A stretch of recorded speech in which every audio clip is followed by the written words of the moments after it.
When we began our search for our head coach, we were looking for a number of characteristics. First, a coach who would embrace a values-based Catholic education, a coach who believes in the student-athlete model, a coach who will increase and enhance our recruiting efforts and our athleticism. This past year we saw 50% of our scoring, 45% of our rebounds, and 65% of our assists graduate. A coach that can create a winning attitude and high expectations, a coach who can connect with our alumni, the campus community, and the San Diego community. A coach who can elevate our program to become a legitimate contender for the West Coast Conference Championship, and a coach that can strengthen the overall experience of our student athletes. It's not surprising that as we conducted this search, we came back around to one of our own USD alumnus right here on the program. As a player, Lamont Smith talked to his coaches and said, "I want to be a coach." And right after he graduated, he left to St. Louis University to join Lorenzo Romar in the efforts there. Lamont has learned from some of the best minds in college coaching: Hank Egan, Lorenzo Romar, Randy Bennett, Herb Sendek, and Craig Neal. He knows the West Coast Conference, and he knows how to build a West Coast Conference championship. He's got a recruiting base throughout the West and internationally, something that we think we need to have. And everyone that I spoke to about Lamont talked about his readiness to become a head coach, about his overall knowledge of the game, his energy, his ability to connect with people and bring enthusiasm to the program. They also talked about his strong family relationships and how involved they are with their program. It's great to have you, Kim, with us today. Peyton, Olivia, good to have you here. So not only do we get to welcome our new head coach to campus, we get to welcome back an alumnus, the new head coach at the University of San Diego, Lamont Smith. Congratulations.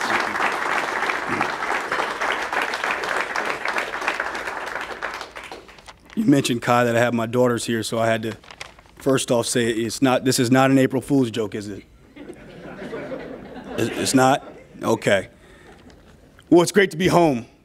I'm really excited to be back here at the University of San Diego.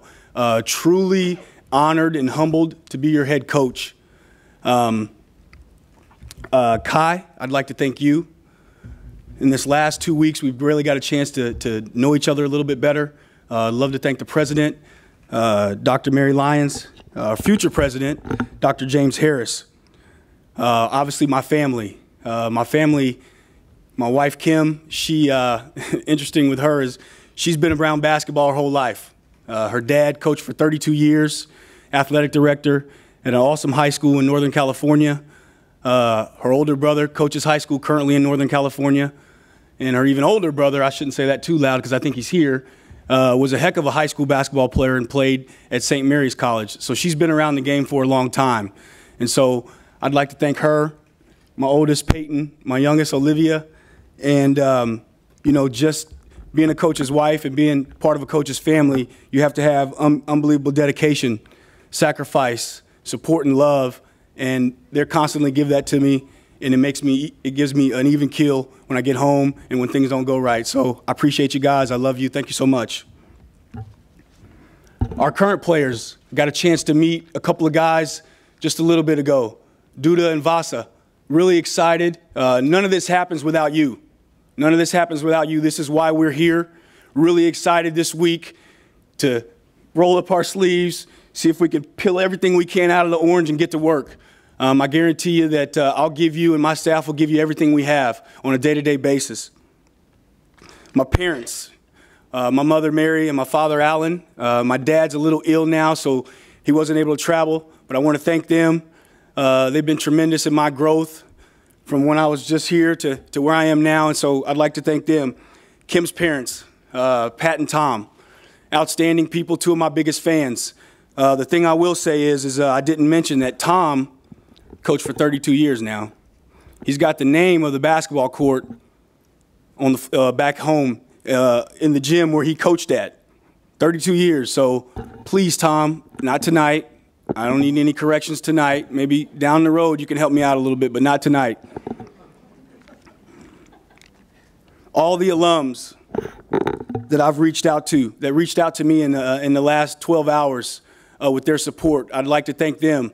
There was a special group, and there is a special group of alums who I consider friends and mentors that I'd like to give a special thanks. Bernie Bickerstaff, Mike Brown, Chris Grant, and David Fisdale all have been outstanding mentors and friends to me, and I look forward to bringing those guys back. They're excited to get back here to University of San Diego and to give back to our young men. My former bosses, Lorenzo Romar, Randy Bennett, Kerry Keating, Herb Sendek, and Craig Neal. These guys have combined for over 1,200 wins, 60 years of coaching experience. Very happy that they have equipped me with the leadership, the knowledge, and the experience to be prepared for this day to run my own program. But more than that, these guys are unbelievable coaches, but they're great men. Great men. And I've been blessed to be a part of all their success and my success. Guy I want to pull out of the side of that group a little bit is Craig Neal. Coach Neal was outstanding for me the last 2 years. Some people around Albuquerque call us Siamese twins, because I was able to shadow Coach Neal for the last 2 years, and I've just been able to grow tremendously by shadowing him, and I wanted to thank him personally. Last night, Kai talked to me, told me I had the job, everything was set, so I went over and visited with him last night, and for the first time, me and him just bawled like babies, and that's how excited he was for me, and that's how excited I was to be here, and it was great to just share that emotion with a guy that I'm very close to. All the former players, the assistant coaches, the support staff that have inspired me through this journey, I want to thank them. Worked with some outstanding people and wouldn't be here today without them. 21 years ago, can you believe that, Carolyn? 21 years ago, I came on an official visit here to the University of San Diego, and I was looking for a school that had a family atmosphere. I was looking for a school with great coaching. I was looking for a school where I could get a specialized, relationship-based education. And I was looking for a school that I could come to a city that I could call my own. And boy, did I get that. And I got even more. I got a great education. I got a chance to play against some of the best players in the nation. But beyond that, I was able to meet an extensive network of friends, some I see out here today that went to school with me, not affiliated with basketball, that love me to this day, and people for all walks of life. So when I go out and recruit student athletes to be potential Toreros, I hope to give them these same opportunities. Now, as I was going through the process, a number of people kept asking me, well, why USD? Why now? Why USD, Lamont? Why now? And I can break it down into 3 things. One, I have a passion for the University of San Diego. I'm going to say it again. I have a passion for the University of San Diego. The University of San Diego has helped me become the man that I am today. Number 2, I want to give back. So many people in this room that I know did unbelievable things for me when I was a student athlete. Now it's my turn to give back. I plan on giving back to our student athletes, the student population, the alumni, the community, faculty and staff. We're going to give back to the university. The last thing, I've won everywhere I've been. I've had a chance to be successful everywhere I've been. I've helped winning. Now it's time for me to lead winning. Open it up for any questions. That was easy. I wish it was that easy at home. You are at home. I am, you're right, you're right. Nick, anybody? As far as your staff is concerned, how soon will you be ready to name your staff? It all depends. We have a couple of guys that we know that we like. We're still in the battle. We're still battling some recruiting with one of the gentlemen, but we have a pretty good idea who we're going to target. I think you'll be very excited about our staff. Some characteristics of our staff: we'll have guys that are loyal, energetic, well-rounded coaches, guys who can recruit, guys who can teach, guys who are outstanding mentors, great communicators. So these are some of the things that we'll look for, and some of the things that, you know, I've already got in mind as we get ready to prepare for our staff. We have to post it for 5 days. Is that correct, Kai? And then we'll jump right into that. But we have had conversation with quite a few guys. Will there be any members of Bill's, of the previous staff that will be considered for your staff? Right now, I would say that I've talked to a couple of guys just here and there, nothing concrete, and so we're still in the beginning stages of trying to put that all together.